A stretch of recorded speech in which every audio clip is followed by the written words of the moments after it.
Hi everybody, just covering this latest stuff on COVID now, and we've got Jimmy Dore here. Jimmy Dore, who at the start of the pandemic was expressing his outrage about lockdowns and the fact that he wasn't able to do his tours and it was costing money and blah blah blah, questioning the whole narrative, and then suddenly maybe a whole wad of cash got stuffed in his mouth and he has since shut up about it, and now he's like done this show, about how the coronavirus patients have heart damage months later, study finds. And this is obviously an American study. Well, I remember a study many years ago, and I'm sure if anyone cares to go and have a look on the Wayback Machine, they will find links to that study where sadly many of the young soldiers, American soldiers who'd lost their lives in wars in the Middle East, their autopsies revealed that their arteries were blocked, with they had a very, very high incidence of high cholesterol and, heart damage, basically, because of the USA diet that is very rich in fats and sugars. And this is a CDC study about women and heart disease, and this was looking at heart disease death rates among women in 2015 to 2017. Okay. And in 2017, heart disease killed 299,578 women. And it's 1 in every 5 female deaths. But it's also even higher in males. Okay. So, if there's nearly 300,000 women are dying of heart disease in America in 2017, then probably 400,000 males or more were dying of heart disease as well. So, you're talking 800,000 people, possibly by now 100,000 people in America dying from heart disease. More than 100,000. What am I talking about? Over 1 million people then dying of heart disease in America.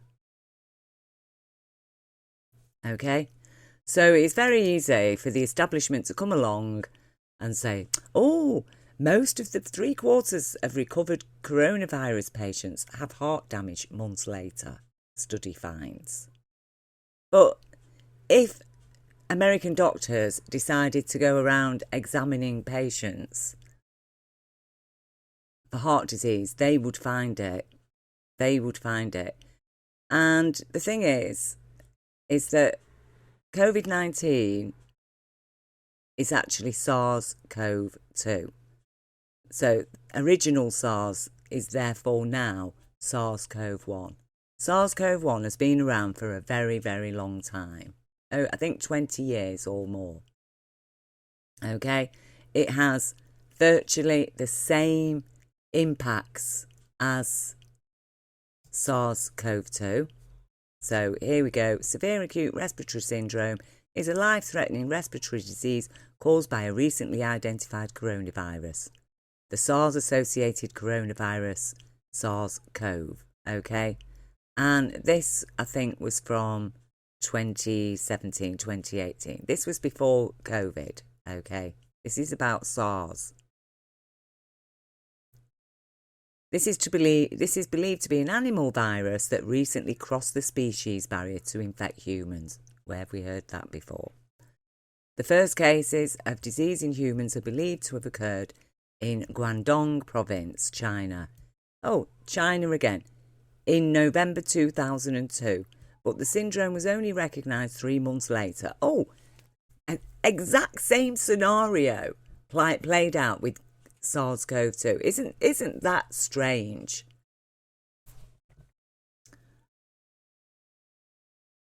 Following its emergence, transmission of the virus occurred person to person, mostly via droplets.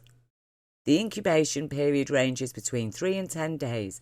A high fever then appears, accompanied by general symptoms and often by diarrhoea. Some days later, pneumonia becomes manifest, which in some cases progresses to produce fatal respiratory failure. Overall death rate has been about 10%, but exceeded 50% for patients over 60 years. The natural reservoirs of SARS-CoV have not been identified, but a number of species of wildlife, e.g. civets, ferrets, consumed in delicacies in southern China have been found to be infected by a related coronavirus. Domestic cats living in Amoy Gardens apartment block in Hong Kong, which was heavily hit by the outbreak, were also found to be infected. More recently, bats, ferrets and domestic cats were experimentally infected with SARS-CoV and found to efficiently transmit it. These findings indicate that the reservoir for this pathogen may include a wide range of animal species. Okay, so that's SARS. SARS is no different really in the way it kills people to what COVID-19 is.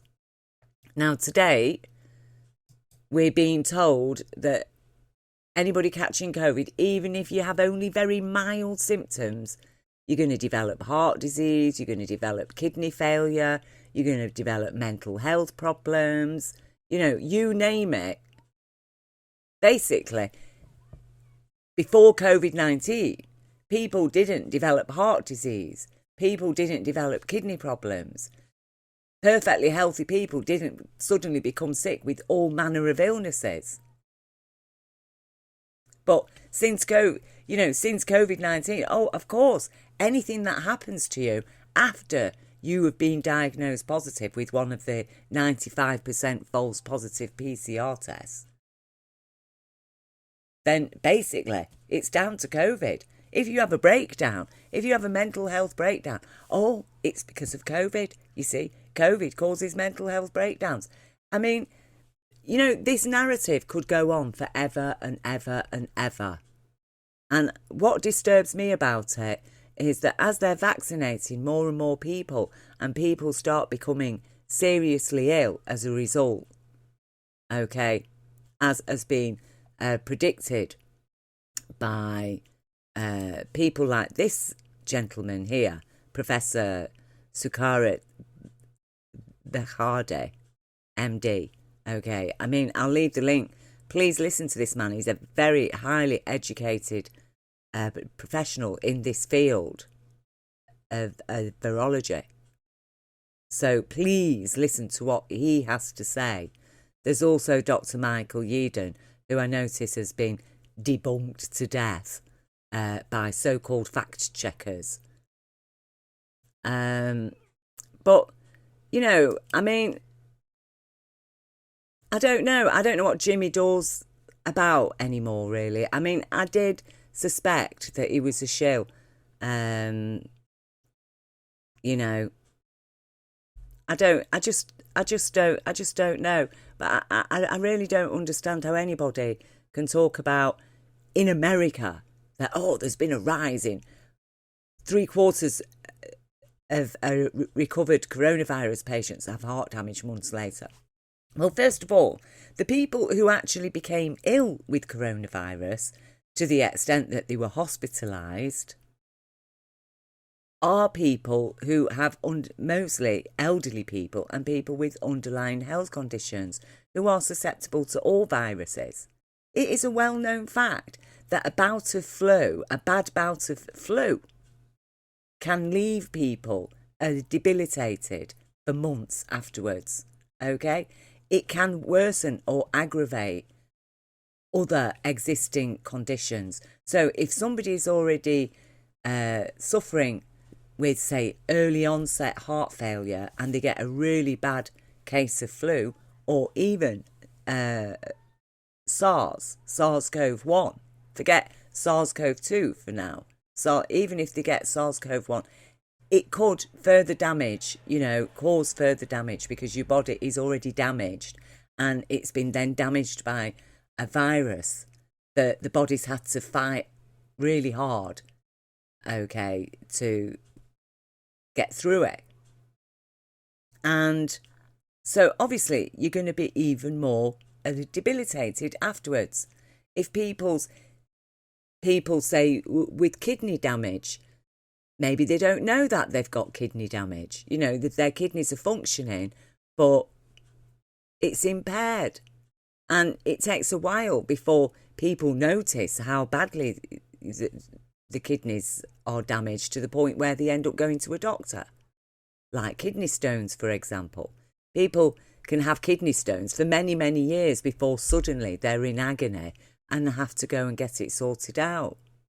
And lots of health issues are like that. And sometimes you can get another health issue on top of existing health issues that'll just push everything else along. You see. It's like a building with weak foundations. It might collapse in a flood. It might collapse even, say, with strong winds. But you couldn't say that strong winds have caused the building to collapse or even the flood has caused the building to collapse. What's caused the building to collapse is structural damage because it was structurally weak. It wasn't strong enough to withstand that extra push, you see. And that is exactly the same as what has been going on with COVID-19, is that people who have developed they've been told is COVID, according to these dodgy PCR tests, which are being fraudulently run. The PCR tests are being run. 35, 40 cycles. They're not supposed to be running even more than 25. And the fact is that these PCR tests and the lateral flow tests, none of them, not a single one of them, can test for COVID-19 specifically. They just cannot do that. At the most, they can detect evidence of antibodies, viral antibodies, and not even necessarily only coronavirus antibodies. You see, this is what makes this whole thing a fraud. It isn't that people like myself are saying COVID-19 doesn't exist. Okay, what we are saying is that the whole situation has been inflated out of all proportion through these faulty PCR tests.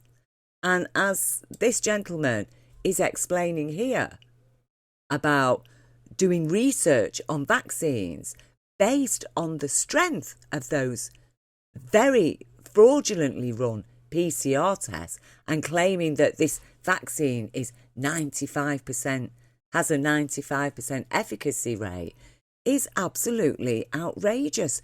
It is stunning. Because in order to produce a vaccine, you should at least know for sure that your subjects are infected with COVID-19 or they are not infected with COVID-19. Now, when the vaccines for flu are being developed, there are a variety of strains of flu. And the flu vaccines will contain a selection. And that's why the flu vaccine cannot protect you from flu necessarily, because you may still contract a strain of flu that hasn't been included in the vaccines that year. You see, the medical profession makes an assessment about what strains of flu are most likely to be predominant in any given year and will inject the population. Okay? But still, other strains of flu could actually come to predominate and people won't be protected. And in some cases, have actually been left more at risk from other strains of flu because they've had the vaccine, you see. So you know, there is a risk. There's a risk with all of these vaccines. But these are vaccines that have taken years and years, you know, over a decade to produce.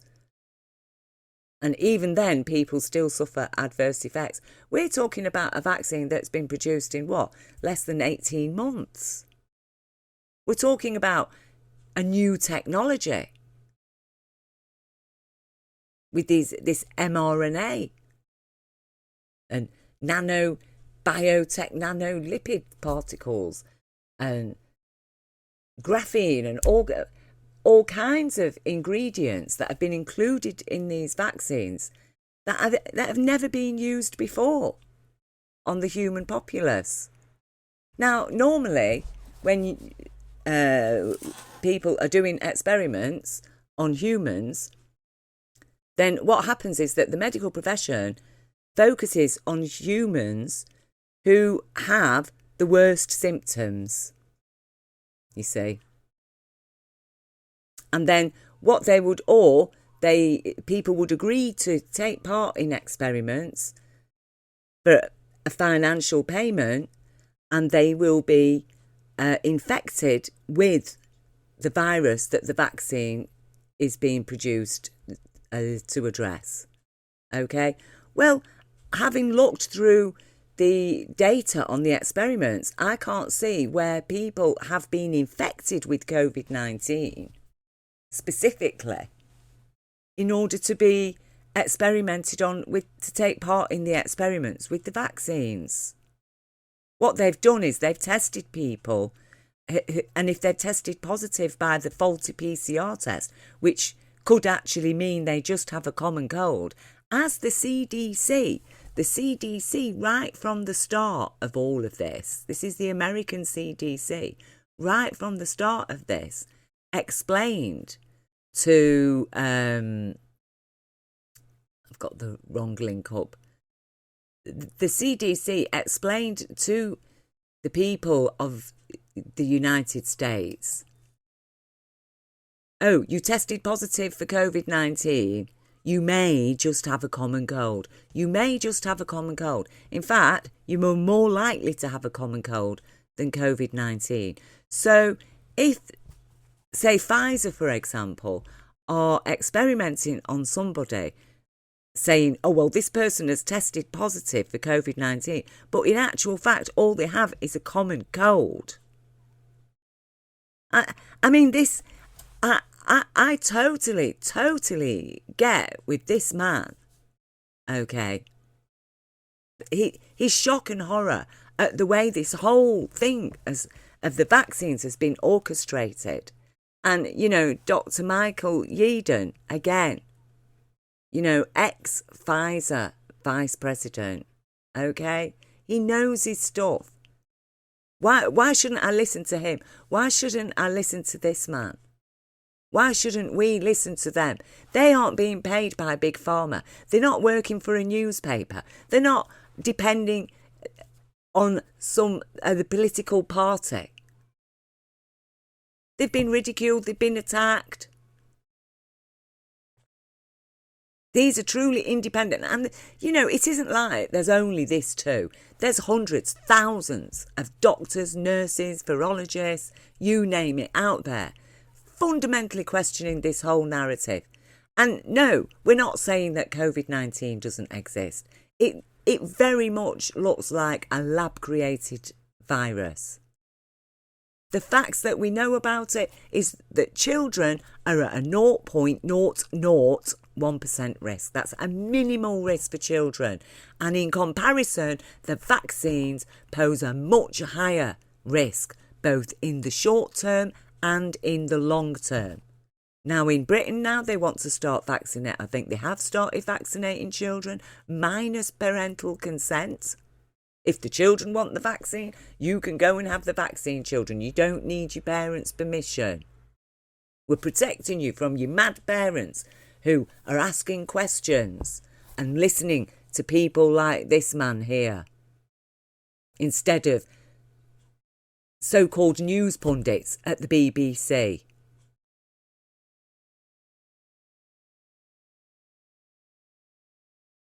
Because, you know, So suppose the children are all vaccinated and then later on they start developing whatever illnesses as a result. Compromised immunity, autoimmune, blood clots, you name it. Oh, it's because they had a mild dose of COVID, you know, because even a mild dose of COVID can leave you with heart failure months later. This is absolutely ridiculous that they could even say that after what? The virus has only been around for what, just under 2 years. So in the space of just under 2 years, they've been able to study this virus to such a degree that they can say, oh, it causes this, it causes that, it causes that. In Britain, we've had no autopsies. They've not been doing autopsies. As people are dying within a few days or weeks of these vaccines, oh, you know, it wasn't the vaccine. It was because of, you know, normal health issues and things that people die of anyway every year in Britain. Oh, but if they've recovered from COVID and suddenly they're ill, it's like, oh, well, you know, it's COVID. All of this is to keep the fear going. And that's why, you know, I mean, I've called him out before. I suspect you're a shill, Jimmy Dore. Either you're a shill or what? What is it? Are you just not examining the full evidence? Are you just not incapable of connecting the dots here? Because this is, as far as I'm concerned, participating in promoting the viral xenophobia that is going on all around us. You know, on my Twitter today, I've had to come off, you know, it's like, look, I spend a couple of hours each day, you know, trying to educate and challenge the statements on Twitter about, it's simple, really. We just need to vaccinate all the children. Do we really? Why? What is simple about that? What is simple about subjecting children who are at a minimal risk from a new virus? How does it compute to inject them all with an experimental biotechnology, gene editing, mRNA? Please, somebody explain to me how that makes any sense. Again, the idea that, oh, well, you know, children are super spreaders. And I've covered this before. You can look through my videos, I think last year. Children are not super spreaders. Asymptomatic people do not spread the virus. A study on 10 million people, a joint UK Wuhan study in China on 10 million people, showed conclusively that asymptomatics do not spread the virus. That's a fact. There's no way that you can spread the virus if you're asymptomatic. At most, you could shed some very weak elements of the virus, which actually, if anybody picked up those very weak elements of the virus, that in itself would work like a vaccine, because the body would easily overcome it. Only the most compromised immunities would fall foul of such an asymptomatic style form of the virus, because that's how we get herd immunity. Herd immunity is a fact. Immunity by vaccines, so-called vaccines, experimental gene therapies, is not a fact. It is actually a theory. And at the moment, it's an unfounded theory. And the alleged vaccine itself is produced on fraudulently used PCR tests, both the experiments themselves and the results. And, you know, as I say, Dr. Michael Yeadon, ex-CEO of Pfizer, who himself has worked on developing these biotech tools, biotechnologies, and has stated very clearly that they are nowhere near ready for experiments within the human population. Nowhere near. Okay? Now, I am not saying to people, do not go and get the vaccine. Okay?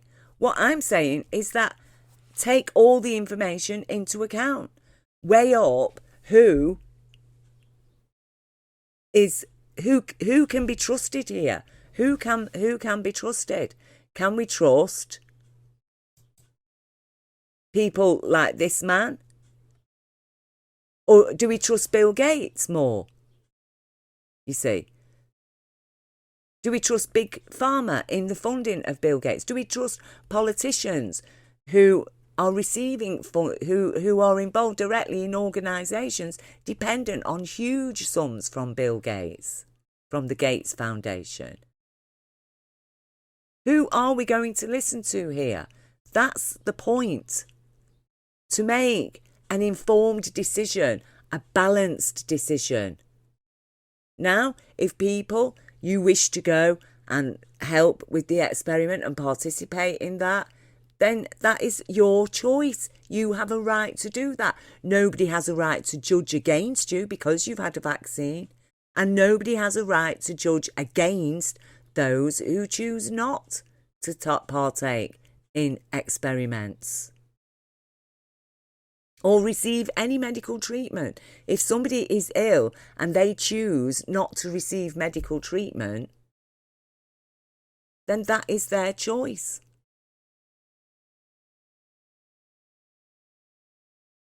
But I would say that everybody nonetheless has a right to receive medical treatment.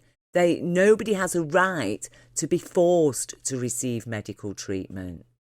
And I think the private sector involvement in healthcare needs to end because healthcare has gone down a very, very wrong road. Okay?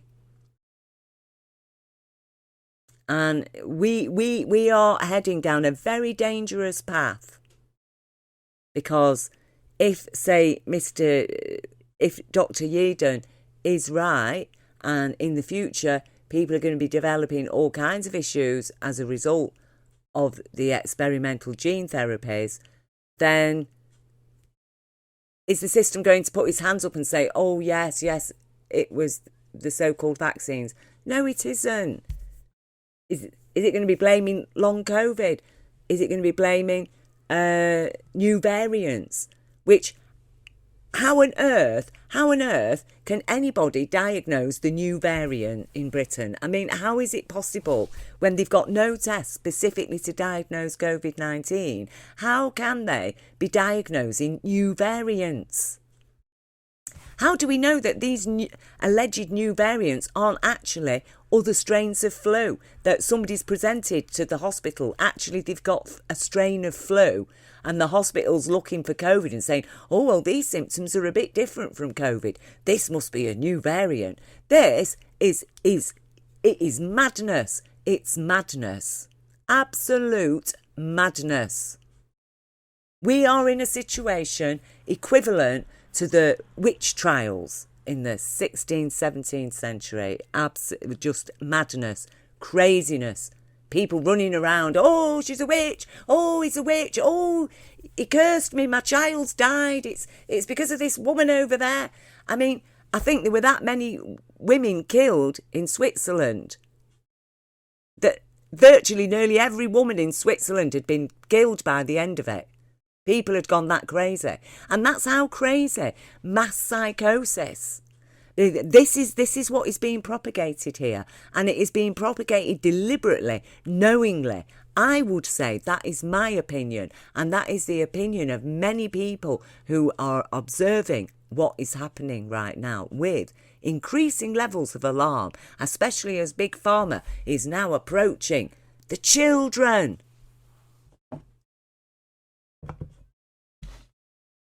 So, as I say, this video is for public information.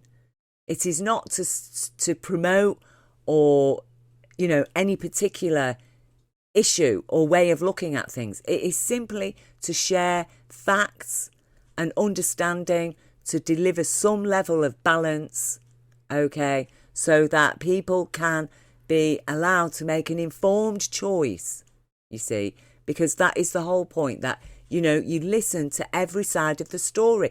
That is your right, just as the same as when we're voting in a GE, okay?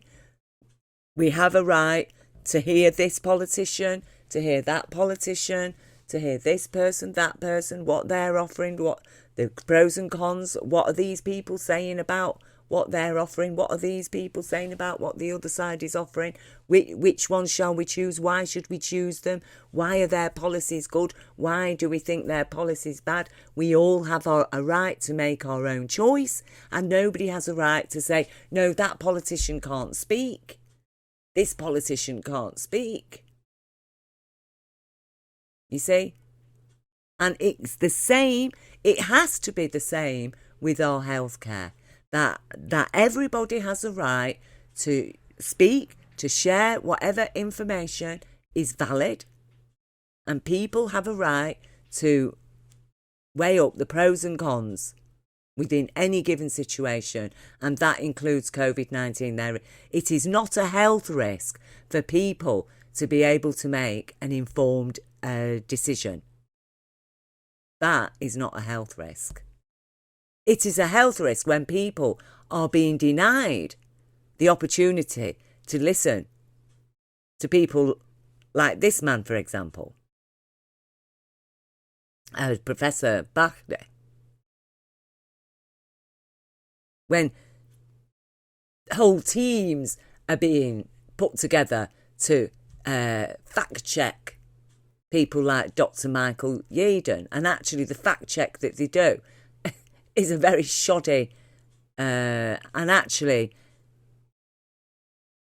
misunderstood, I would say even maligned well,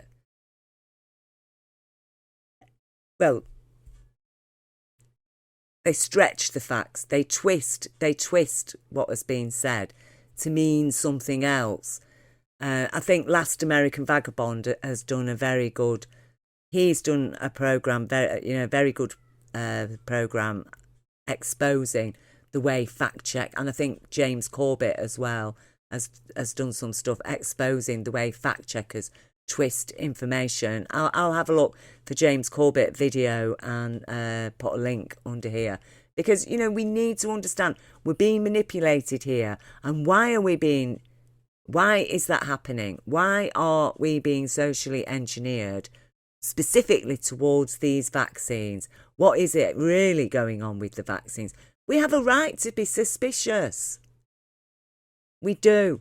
From people, when it comes to people like Bill Gates, who are at the helm of all of this, very staunch eugenicists, that we know that this wealthy elite behind the Great Reset, as they're calling it, are the vast majority of them Zionists and eugenicists. We have every right to be suspicious.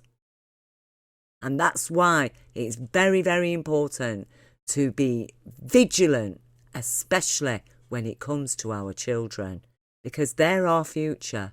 Without our children, without the children, we have nothing. And if we can't stand up, at least for our children, then there's no hope for any of us. And that, unfortunately, is the fact of it, people.